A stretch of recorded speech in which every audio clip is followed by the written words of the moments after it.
How's it going?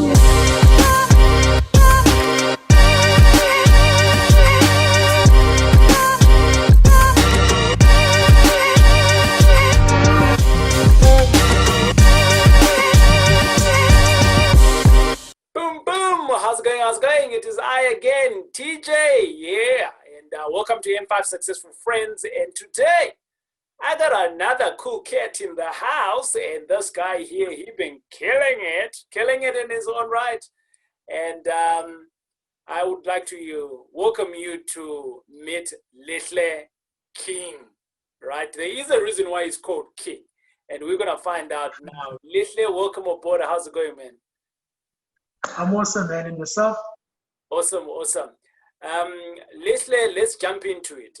I'm just going to alternate King and Lihle today. You know, for some people, they don't know you, but who's the King? I'd like to think that I'm a person who's just interested in making the most of his own potential. I just want to see how far I can go, maximize whatever opportunity I can make to make the most of myself. So in a nutshell, I always describe myself as that kind of person who is just wanting to make the most of himself and to find out what I can do, what more can I become, yeah, so basically I'm a human being which is just fully interested in expanding and growing himself. And I think this is where me and you, Lihle, where we get along is that I'm always thinking that today is gone, right? But tomorrow, I need to be a better version of what I was today. And how can I do that? And I want us to dig into a little bit of that. But me and you, we've been hanging out together for the last 3-4 years, and outside property, in property, but you're also in property. What do you do in property? I'm a property investor. We also do sourcing. We also educate people with regards to property with the Nxoyi legacy. Yeah. And also we have a funding company. So basically we are in the space of, as I said, we want to maximize and make most of everything. So even with property, that's the same approach. We want to educate people. We want to invest in people's properties. We want to also at the same time, source deals for investors and negotiate deals for people who would like to get into the property space. 100%. So Lihle, you got 4 things running as an individual, and the number 5 is obviously you as a person. So the first thing that you speak about is that you invest in properties. Why do you invest? Where did this come from in terms of investing in property? Well, we were having a conversation some time ago with my friends in Durban, right? And so one of the guys was asking, why property, right? And we said then, okay, the reason why we say why property is because everything revolving human beings as property, right? Walking on the park, it's government's property. Walking on the road, it's government's property. You go into someone else's house, it's private property. Even our own clothing, when it goes missing, it's regarded as stolen or lost property, right? So the main question is, why not do something that revolves around property? Because as long as you are alive, you will always be standing on someone's property if it's not yours, right? So I strongly believe that property is, with property, they always say you'll never go wrong. I'd like to say you do go wrong, especially when you don't have the right knowledge. But for me, basically, one of the most important things for myself was that I wanted to build a business around property where I can be able to then make sure that I can maximize people's, use leverage through people's incomes. Sometimes I say that your rental income, people's rentals income on average is about 30% to 60% of their income, right? Overall income. So for me, what I want is to earn, 30% minimum to 60% of 100 people's efforts. right? As opposed to the 1%. So that's why for me, property is one of the things. And the second part is that I'm also passionate about education. I'd like to, change the educational system. That's where actually my real passion is, educating people and changing the educational system. So I see myself owning properties all over the country in the next 5 to 10 years. But this time, with those properties have been converted to schools, right? So that's my overall vision. So that's why for me, I'm so big on property. Yeah. Lihle, you speak of educating others, right? So someone said to me the other day, yeah, TJ, you've got a school and you're teaching other people. And out of that, number one, land is in short supply. They are not making any more land. And number two, you are teaching other people to go and buy properties. Are you not creating competition for yourself? And I kind of like stopped and I was thinking and I was like, let me ask the king the same question. Well, for me, this is what I believe, right? It's that as long as we as human beings have the desire to want more, there will always be room for more, right? Currently, the average population is about 7 billion of people in the world, and it's going to continue to increase, right? So for me, it's that the more people have interest in, actually, the more people coming onto the planet, or the more the population increases, so to say, there will always be room for more, right? So for me, I kind of always live. I don't see a world of competition in my world. Actually. I'm a kind of person who always believes in the fact that the pie is big enough for everyone, right? So if I do my part and focus on my things and be able to expand, the slogan of my company says, let's build empires together. So, I mean, I want to do something bigger than the Nxoyi Empire, do something bigger than myself, do something that will far outlive the fact that, this guy bought properties, he became a wealthy man, and that's it, right? But for me, it's a thing of, getting other people out of, their situations and opening their eyes as to, hey, dude, there's another way of doing things. There's another way, there's opportunities that are out there. You can raise money without having put any money down, buy property without having put any money down. You can do rent to buy, you can do all these different ways of structuring deals, right? So for me, it's about more, it's about significance, more about creating legacies. One of the things my father always said was that your legacy has to be in the hearts of people, not on buildings. So property without people is just property. But for me, it's a thing of how many people can I touch, how many people can I influence, and how many lives can I change, right? So that's what I'm about. That's why I'm so passionate about education and educating people.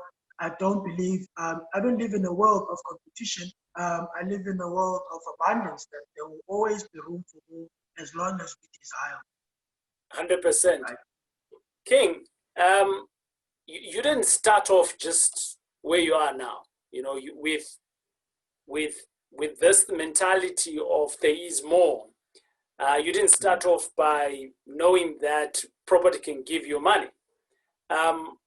When you look back and when you started, what do you think was your stumbling blocks in terms of just moving ahead to where you are now? I mean, you speak about where you want to go, but I know for a fact you've done some cool deals. I know for a fact that you've got a number of students out there, and all of those things. And you don't pamper yourself with, hey, I've done. I'm always hearing, I want to.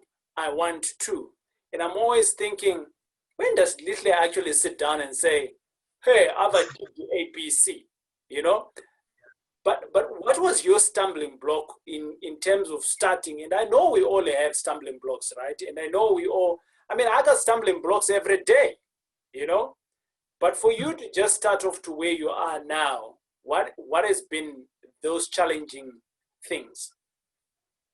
I think for me, I always say it's two things, right? For me, the first one was knowledge, and the second one was skills, right? I strongly believe that if I had the right knowledge from the word go, I would Yeah. have gotten here faster, right? So that's why for me, I'm a big I try to say I'm a person who always sought after knowledge and skills all the time, constantly. What more can I know? Because everything that I didn't know was costing me my dream. Every skill that I didn't have was costing me my dream. So for me to have the skill, to go to where I need to be, I need to realize that the difference is not really money, because money is an end product of these two, right? So, for example, a school teacher makes an income of a school teacher. Why? Because they first invested time and money onto themselves to study and practice school teaching, right? Which means they went to acquire the skills and the knowledge with regards to school teaching, right? You look at soccer players, a soccer player doesn't just instantly get paid R1 million a month or whatever the case is. They started by acquiring, skills and knowledge. You and I both have legs, but the difference, the reason why you and I are getting paid for having those legs, right, is only because we did not take the time to practice and study, football, right, to the point where this thing now starts paying us, right?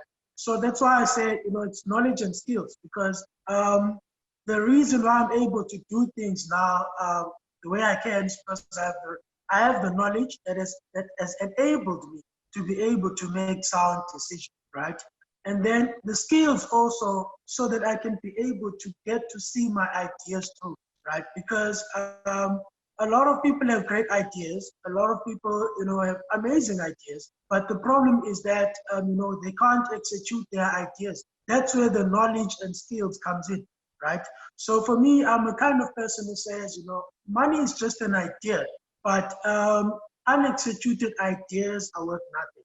But ideas that can be put into plans and with knowledge and with the backing of knowledge and skills to see the ideas through, then the ideas will then bring the manifestation of money, right? So for me, whenever I'm in shortage of resources, in shortage of answers, in shortage of whether it's money to raise a deal for 2 million or whatever the case is, the minute I fail in doing that, I know that that means that I don't have the adequate skills and knowledge. That's why I always say, one of the things I always sought out each and every single day is new knowledge and new skills each and every single day.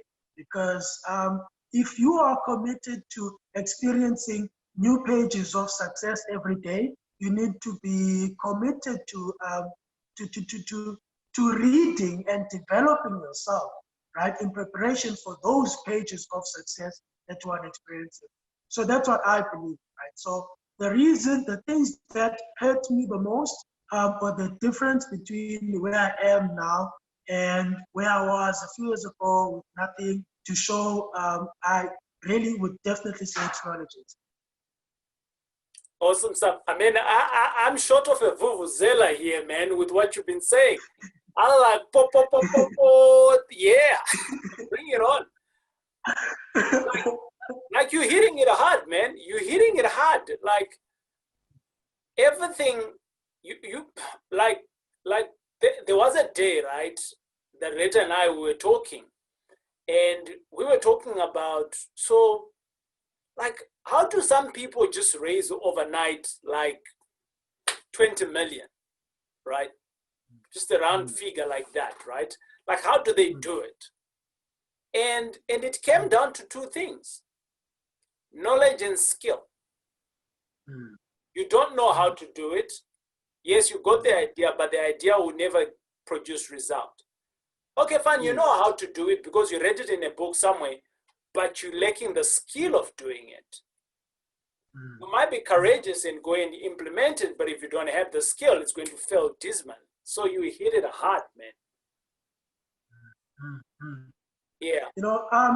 That's one of the things, I learned, when I used to attend events, grade 10, grade 11, and 12, I'd listen to these amazing guys, speak about property, success, and the likes, and they would say mindset, right?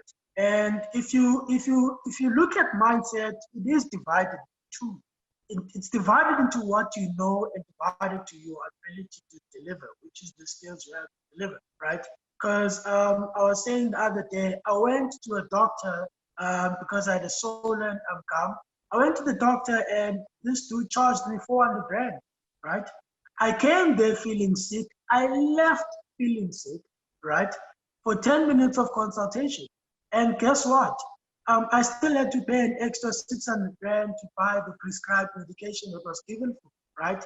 And what that actually taught me again on that day, it reiterated what you're talking about, that this dude told me what he knows, what he went and studied and acquired knowledge on.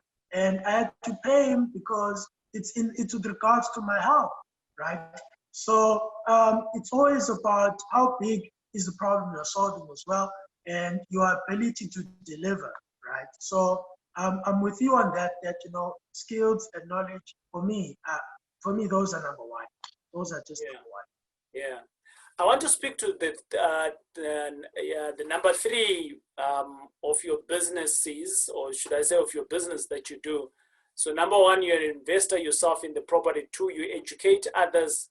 And the third thing is that you do sourcing. What is sourcing? I mean, I've bought a few deals from you in the past, and we're continuously doing business together. But for some people that don't know what sourcing is all about, what is it? So for me, the first thing I just want to say, just before I explain it a little bit, it's that for me, I always say, there's many ways to make money from property. Right. But if you're just coming into property because someone told you that there's money in property, then everything will be good for you, right? So for me, I thought of sourcing. One of the reasons why sourcing is a very important part of my company, because I'm able to raise a certain amount of money, right? That can be paid to me in a lump sum or to my company in a lump sum, right? And then I can use this money maybe to put down a deposit on my next project, or I can use this money to market my business, or I can use this money to maybe pay off some of my investors, right? So that's one of the reasons why I see sourcing as a very important part. Now, what is sourcing? For me, I always say sourcing is bringing two parties together, right? So I'm always interested in what my clients are interested in, right? So be it you're looking for a dream house, you can't afford a bond, or the bank doesn't want to finance you, maybe because you're self-employed, but your financials look good, right? But then I can maybe structure something like a rent to buy deal for you, or an installment sale agreement for you, right? And then you tell me the specifics and the particulars of what you are looking for. And then I get the runners of my company to go looking out with regards to on the search for this property that this person has inquired, right? And then what I would then do, I would then negotiate everything, knowing very well that they asked maybe to pay a rental income, a rental of about 30,000 rand a month, but I'd always try to push it down to maybe around 25, 26, so that I can even convince my person that, listen, I've actually negotiated as much as I could, to make sure that you get what you want, right? So for me, that's what sourcing is. It's getting a deal that is, what's the right word for this? So it's getting a deal, right, that is required or desired by someone in the marketplace, right? This person can afford this building or qualifies in a certain way to be able to make this deal happen, right? And then for me, it's just to bring the two parties together and make sure that this deal becomes a success, right? So that's what we do with regards to sourcing. So I've heard people saying or talk about deal maker, deal facilitator, sourcing. And basically what you're doing here is you got someone else who's got the desire, they know what they're looking for, but they actually don't know where to look for. And there you are, you are on the other side, you know exactly where this thing is, and you bring the two together, and that's how you make your money. It can be 1 rand, 2 rand, 100 rand, you walk away, and I mean, whatever you want to use that money, it's really up to you. Yeah, yeah. That's actually the simplest description. You know, it's just bringing these two parties together, as you said, being a deal maker. You know, making sure that the requirements of your client are being met, and then you make money from it, right? So for me, I love it a lot because for me, there are those deals that you get, and then you're like, Tara, there's 5 deals on the market. You can't get them all, right? And they all look interesting and they all make good sense for investing, or maybe they make good sense for a person, a first-time home buyer or a professional, but then you're like, at least let me make some money from it, right? I can't just watch it, so at least let me do something from it, right? So that's what we do also, and it's one of the things I actually enjoy doing, right? Especially when I know that this client is sure that they know their story in terms of what they're looking for and what is their financial standing, and then I then go out and then I get this deal because for me, at the end of the day, I've just helped someone achieve their dream. You know?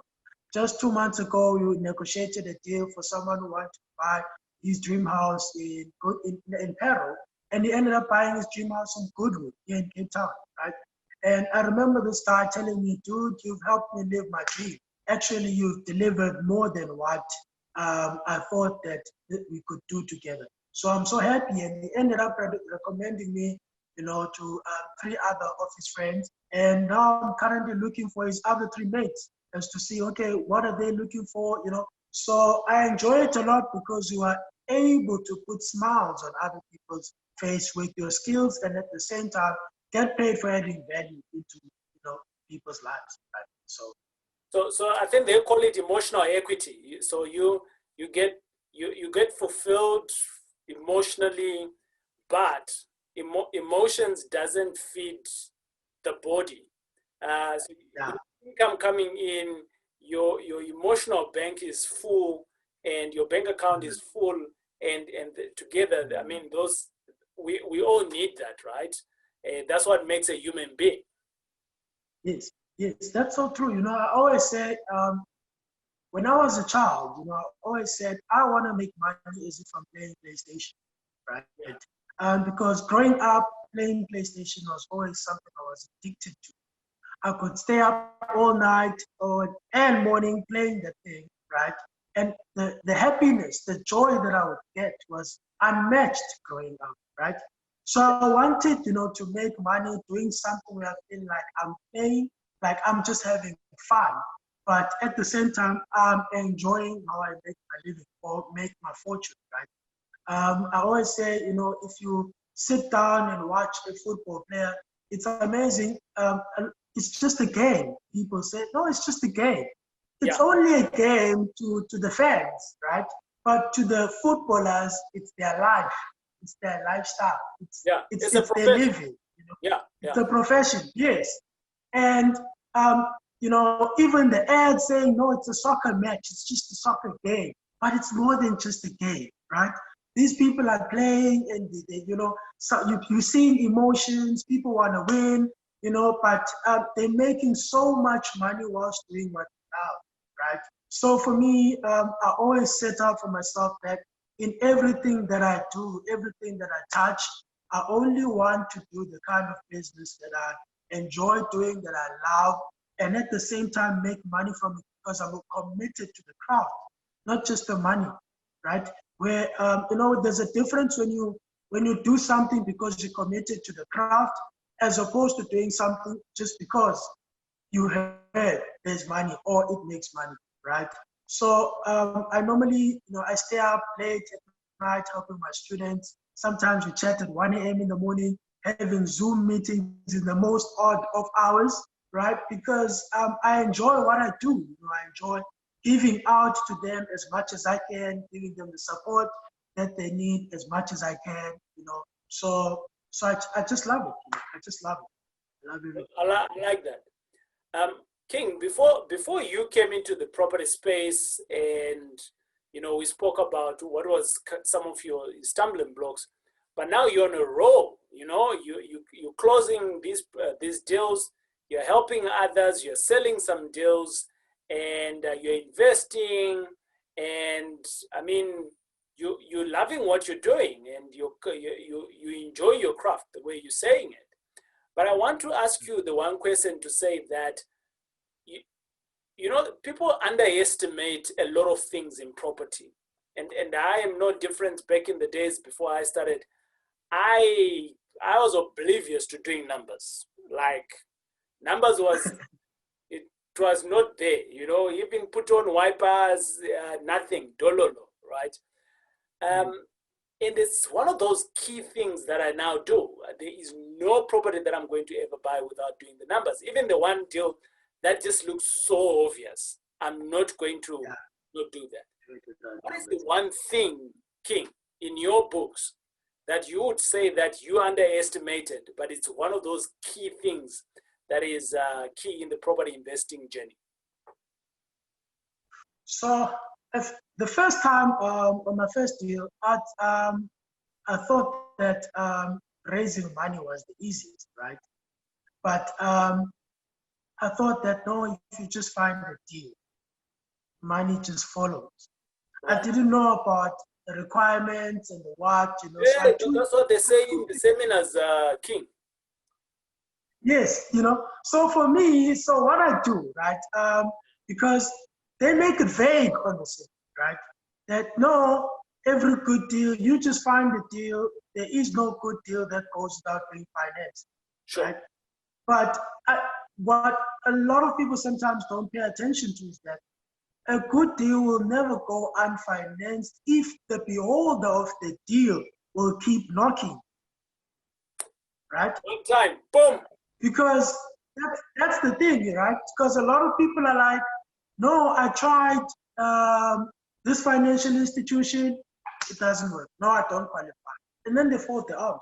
And I'm like, did you take the time to position yourself, right? Did you take the time to see how can you get yourself into, align yourself with these guys so that they can finance, right? Yeah. So that's one of the things. It's that a lot of people, myself, I used to underestimate that, but now I'm at a point where when it comes to raising capital, I never underestimate anything, right? That was the first one. And then the second thing, it was, you know, this thing of renovations, overlooking renovations, right? Like for example, on the very first property that I went to view, I remember sending the link to Rita. She was like, 20 bedrooms, 3.5 million. Dude, this is exactly what makes sense in Joburg. It will most definitely make sense in Cape Town. So I was like, so what do I do, right? So she first said to me, wait until I come back. Where are you? I'm going on vacation.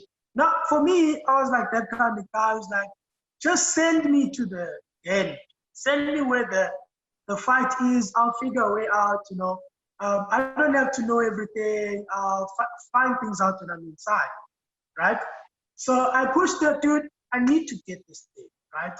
And then she gave me your contacts, right? Then I texted you on WhatsApp, and then I was like, can you please assist me with this? And then you said, when are you going? Yes, I'm going tomorrow. Then if I remember correctly, then said to me, say not deposit. I'm like, what?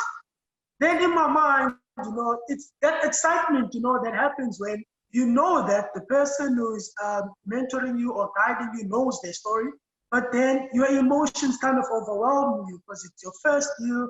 You want to get this thing done, and because it matters to you, and you feel like it's the only deal that there will ever be, right? Like you at that point in time, you're living in scarcity, right? So I was like, no, man, I'm not going to listen to you. Let me just try Cohen.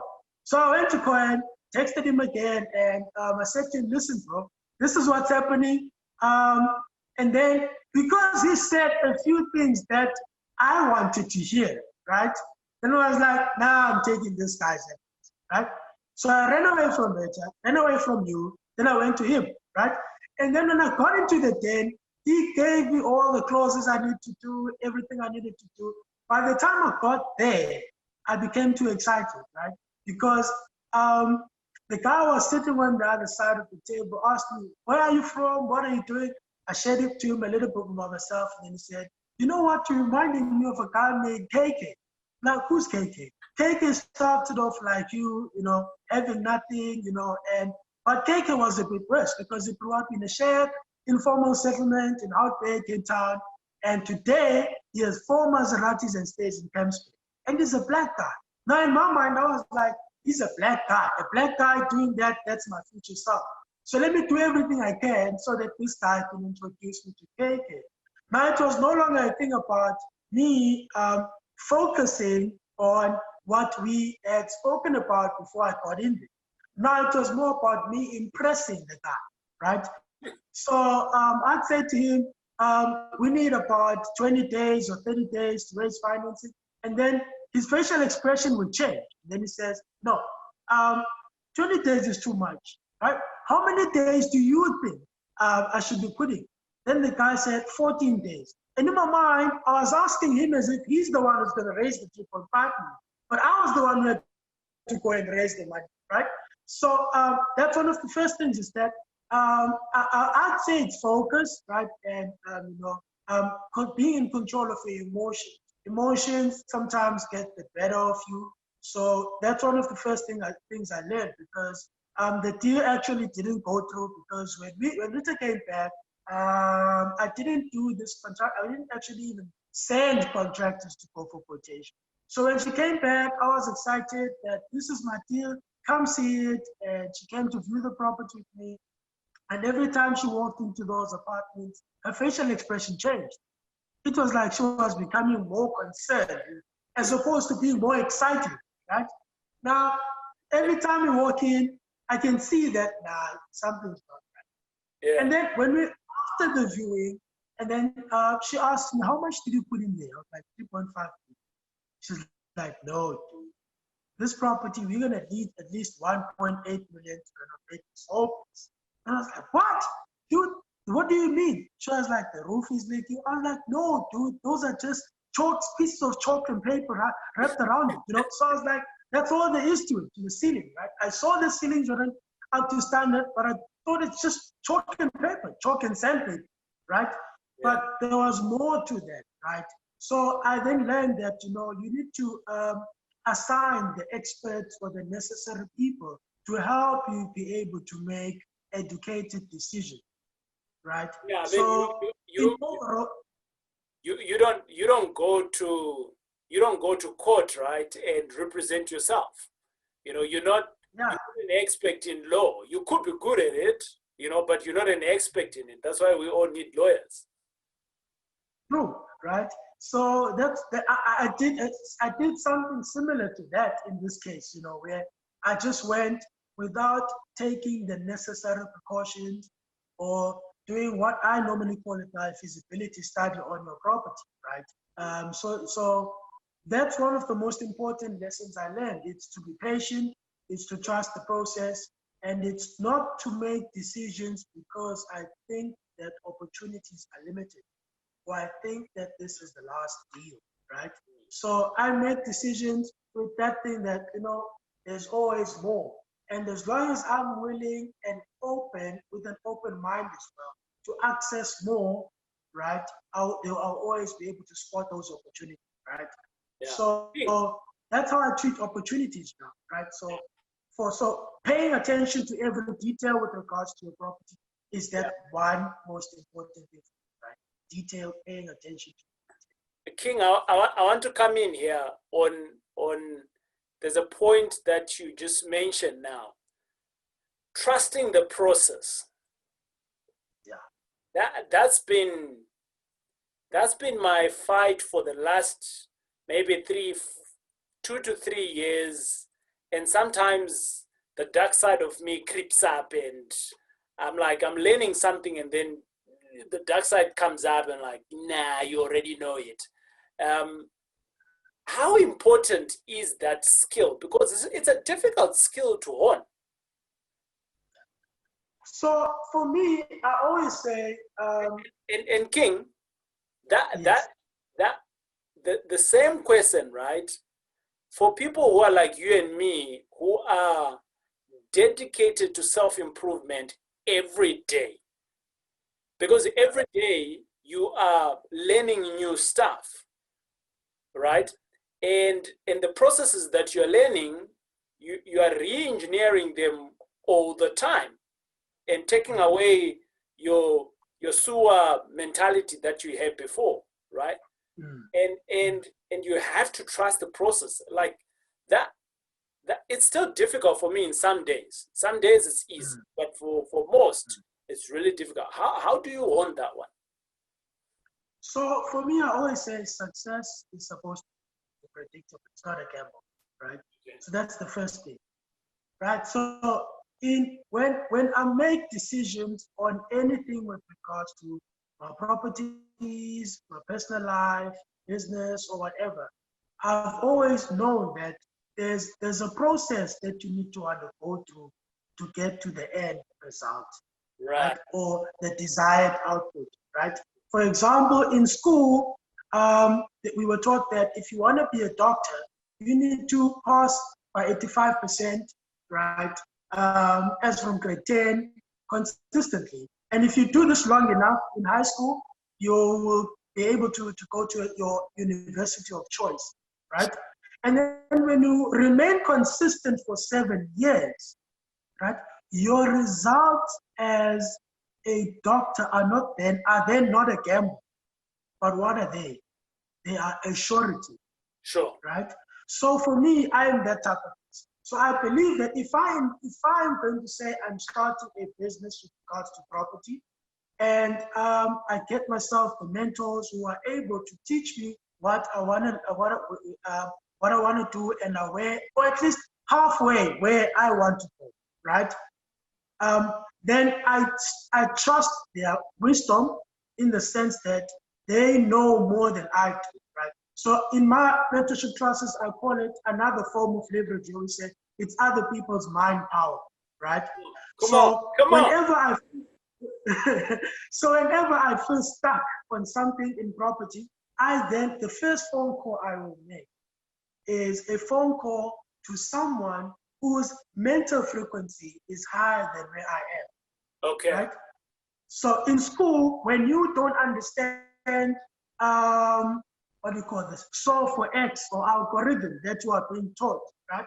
Who do you consult? It's the school teacher, right? Why? Because they have a knowledge that is superior to yours. And now because you don't understand, they look at you and they laugh with you that, dude, you are not only you facing that, do you know how do I go through it? So this is how I solve it, X and X and X and X, right? So for me, one of the first things I do to protect myself from ever quitting or from doing something and then I'm like, I don't understand, is by having mentors, right? So that I can be able to have someone I can go to and be honest that, dude, I'm not making money. Yes, I think I'm doing it this way, but there's something I'm missing, right? And then this person would then, because when a mentor will look at your problems, because you must remember, a mentor that is more successful than you, will always look at your problems like, not only you having such problems, you are having like what, 1 million rands worth of problems, right? And then your mentor is like looking at what, 30 million rand, 20 million rand, 10 million rands worth of problems, right? So when they see your problem, they're like, dude, this guy's problem is so small. But anyways, this is how you should be doing it, right? So that's one of the first ways, right?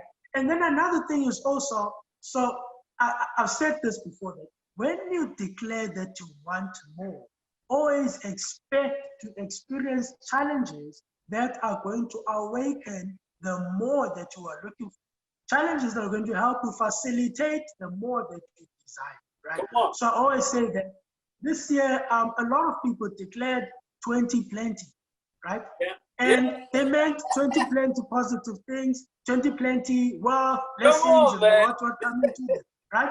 But a lot of people weren't paying to the fact that when you declare 2020, you Yeah. are also, it's also inclusive of the wilderness. Right? Come There is on, no come Canaan on. without the wilderness. Right? If you're escaping the wilderness, you are forfeiting Canaan. Yeah. Right? Yeah. So that's how I am. Right? So when I undergo a process, Yeah. as much as it sometimes it Yeah. That's deep. Yeah, that's deep. Um, yeah, I mean, yeah, I have no words there. I've got nothing else to add to that. I think for most of the time, lately, we want the good stuff, but never the bad stuff. You know, we want to receive, but never to give. You know, um, mm, we want to harvest, but never to sow. You know, mm, so but life has a balance of both. You know what I mean?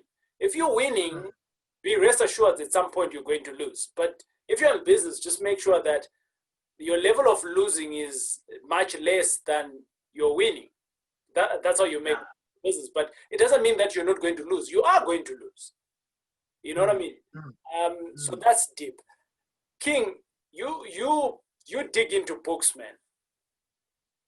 Um, is there a favorite book, a business, maybe a business book or any book that you've been reading of late, or maybe that's your favorite, and you want to share with the audience to say that it's given you a little bit of muscle, a bit of an edge. I don't know.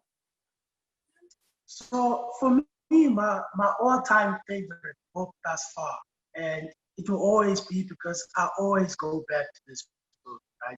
The name of the book is The Creature of Jekyll Island, right? And the author is Edward G. Griffiths, right? This book teaches about the banking system, right?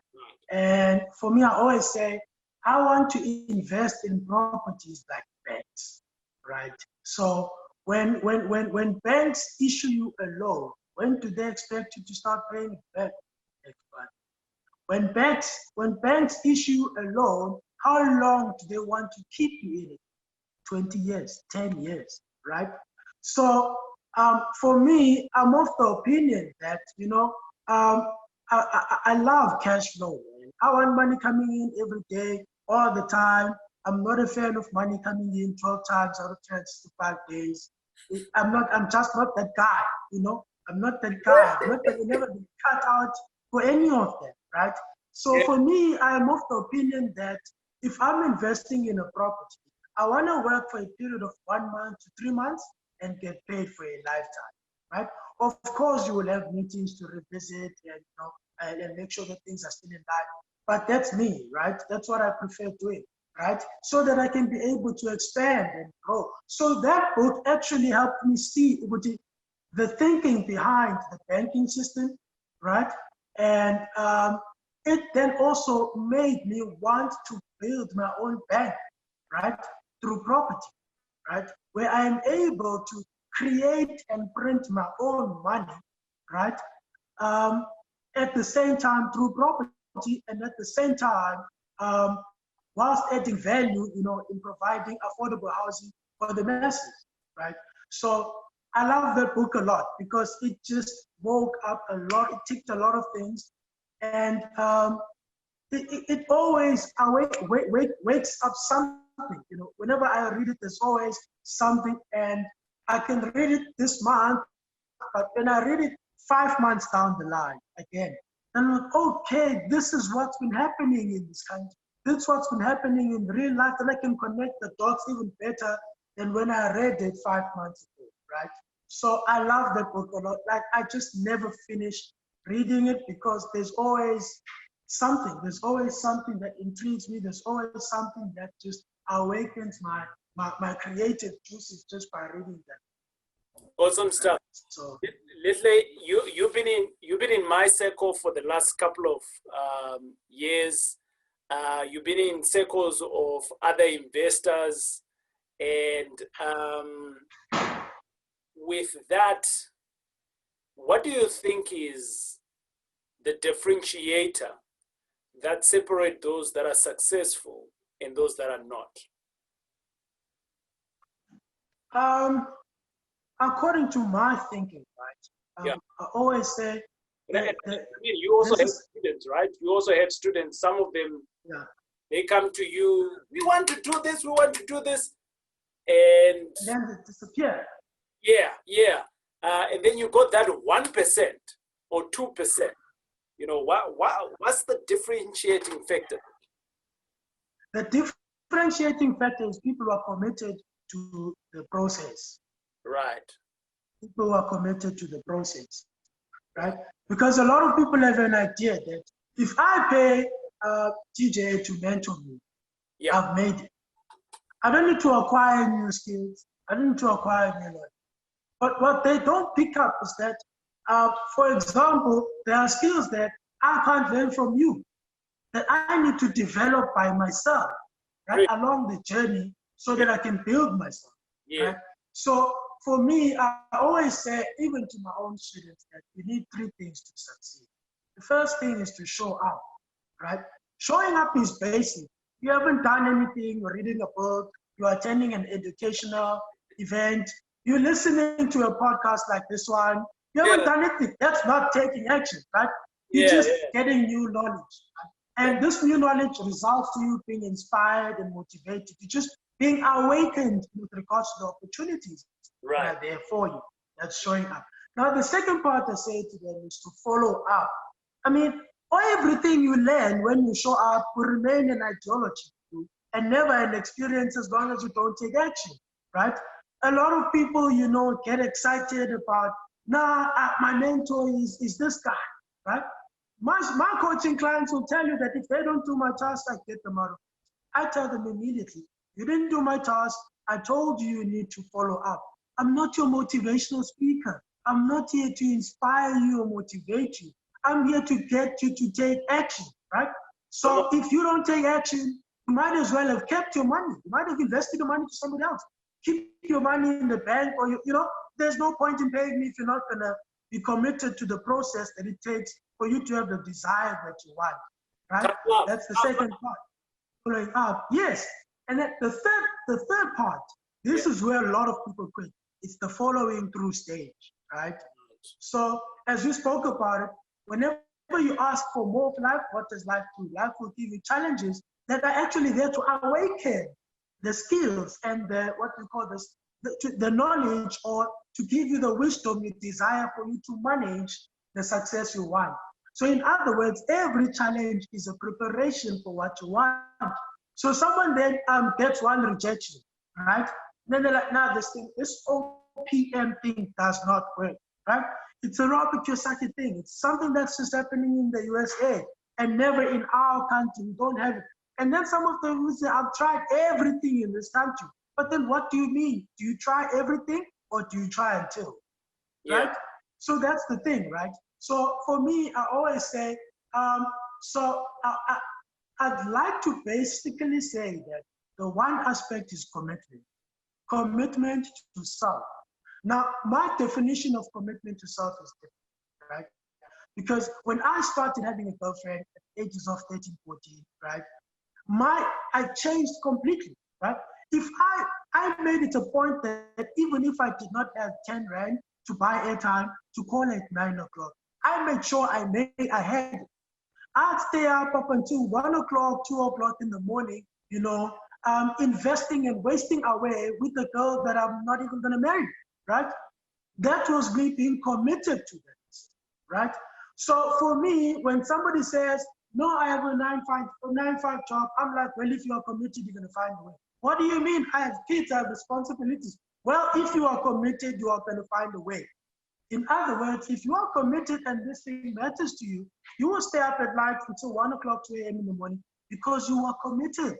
You can't expect investors to invest in you, right? R1 million when you cannot even invest time and money into yourself, right? So for me, that's what commitment is. So for me, the difference between the people who win and people who don't win is commitment. I sold my PlayStation 3 times to take out investors, right? And I was betting on this one outing that this could be the change, the point where things will change for my business. Somebody says, no, They come home, they have a flat screen TV that's not making the money. They have a DSTV that's not making the money. Maybe they even have 3 flat screen TVs in the house, but they won't even sell 2 for them to just invest in their own selves, right? So you look at people who succeed. One of my students sold her car to pay a deposit for her first property, her car. Now that's a big sacrifice, right? So you look at that and then like a lot of people have said, oh, I'm gonna keep my car, it's my car. So it's my car. So it's a thing of sometimes you need to let go of the little you have because it's little anyways. It cannot facilitate for what you want. It's holding you back. Exactly.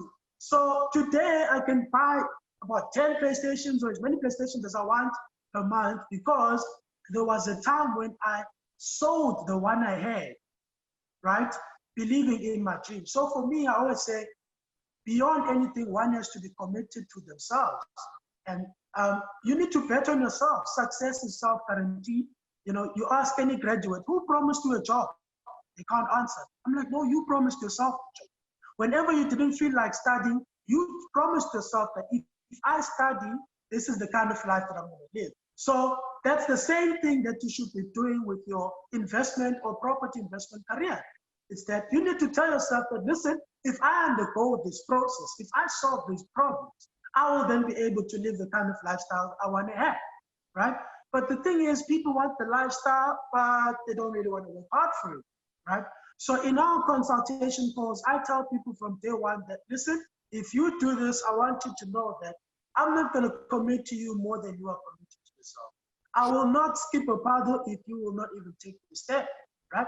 Yeah. Because for me, I'm the kind of person who respects people who build things, who do things, who get results done, despite them not having all the resources. Because I've seen people spend large amounts of money for mentorship. I mean, I always say there was a time when I used to cry wanting a mentor, right? When I was texting, when I made that post on the Serpent group asking for a mentor, I was in my room. I was 3 months away from my parents sending me to school because they gave me 4 years and about 9 months for me to work on my dream. So for me, I was at a point where if I don't get a mentor, now I'm gonna have to listen to my parents' plan because at least they gave me 5 years to work on my plan, right? So when I wrote that letter there asking for someone to mentor me, for them to work for them for free, right? When I was doing that, I did that because I was at a point of distress where I was like, dude, I don't know what to do anymore, right? And when Rita gave me that opportunity, I ran wild with it, right? So for me, I know when people can afford a mentor, but then they don't want to run wild with the information that they're being taught, right? So I always said to them that I prefer you taking your money somewhere else, right? Go and throw it away at Forex or whatever, right? Or some quick thing that you're going to make money from. But if you're not committed to the process, I'm not the guy you're looking for, right? So for me, it's commitment. What is success for you? Success for me. So for me, I've made success in the simplest form, right? I made it so achievable for myself, right? Because I want to feel success every day, right? Sure. So for me, as I said, for me, I'm a person who is of the journey rather than just the end result, right? So for me, success for me is me having done my utmost best today, right? To work on my dreams. That's the first point. And then the second way where I measure success, right, is the fact that what new thing did I learn? So as I said, I'm a person who's committed to growing every single day, learning new skills, learning new knowledge, you know, each and every single day, I need to learn something. It's compulsory, right? I always say from 10 o'clock up until 1 or 2 a.m. in the morning, you'll find me behind my laptop, watching online events, watching YouTube videos, watching the guys whose causes I subscribe myself to, right? So I'll be watching all of those because I always say nighttime is skills development time, right? So I learn skills development so that during the day, it's only an execution of everything I planned the previous day, right? So that's success for me. It's me having grown today, it's me becoming a better brother, me becoming a better son to my mom, me becoming a better human being with regards to my value to society, addition to society. It's me serving people with my utmost best, you know. I always say I enjoy, I'm speaking, which is, I think I speak a lot, right? So even on radio, when I speak, I always want to make sure that when I speak, you know, people will be able to look back and say, wow, that was a fruitful conversation. A lot of people speak, but you still leave feeling empty, you know. You leave with just a bunch of jokes, but then you're like, and like, what did I actually pick up from this person? So for me, it's a thing of, you know, having learned and having given what I've learned to other people in the best way I can. So that's success for me, right? So if I've done that for me, I've been successful today. Awesome, man. I think, yeah, this has been long overdue, man. We've been missing each other. You've been moving houses. You've been busy, too busy to talk to me and for us to do the recording. And yeah, thanks, King, for coming here. And I just want to say success to your journey, man. There's many awesome things that are coming through, and I'm just loving who you're becoming, man. You are becoming a beast. You are becoming a beast. I'm telling you right now. Thank you so much.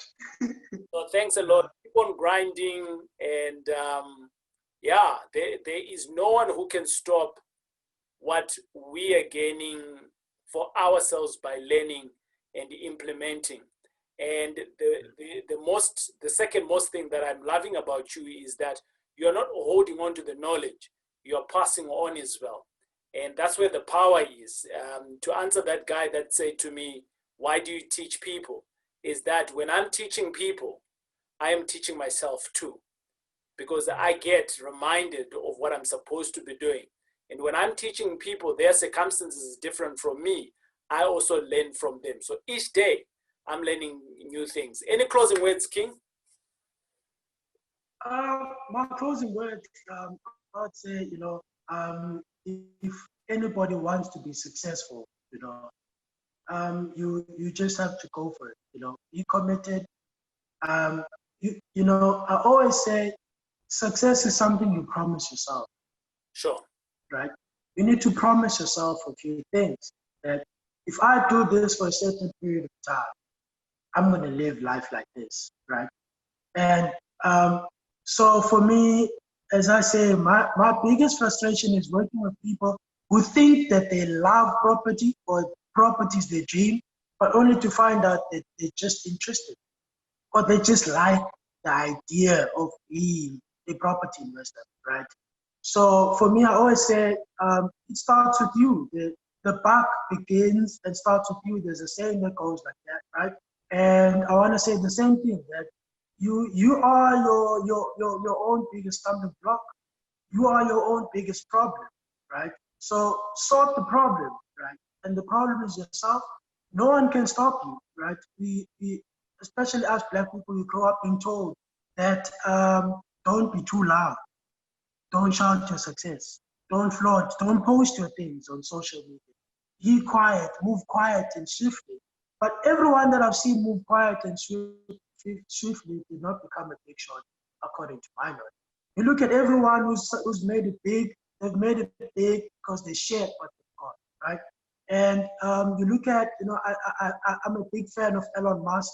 You look at how that guy thinks, you know, he thinks and just goes for it. And everybody looks at him and he's like, how are you going to take us to another planet? He's like, we're going there, right? And he doesn't have the tools, you know, he just thinks and go, right? So everything that you desire in life, no matter how impossible it is already there. Why? Because before God created man, God first facilitated the desires of men to come to fruition before he created them. So whatever it is that you desire, the world is out there, it's an oyster, and the world will deliver to you. But you need to start this thing. So yeah, that's about it. Boom! You had it right, and that was from our boy Lihle the King. And it's been great being honored by him, his presence. And ladies and gentlemen, you had it. Lihle started off from the bottom, nothing, seeking mentors, trying to win. And he's winning right now. He's on M5 Successful Friends. Anyone can do it. And this is the reason why I always say, if I can do it, I'm sure you can. It is over and out. Cheers. God bless and goodbye.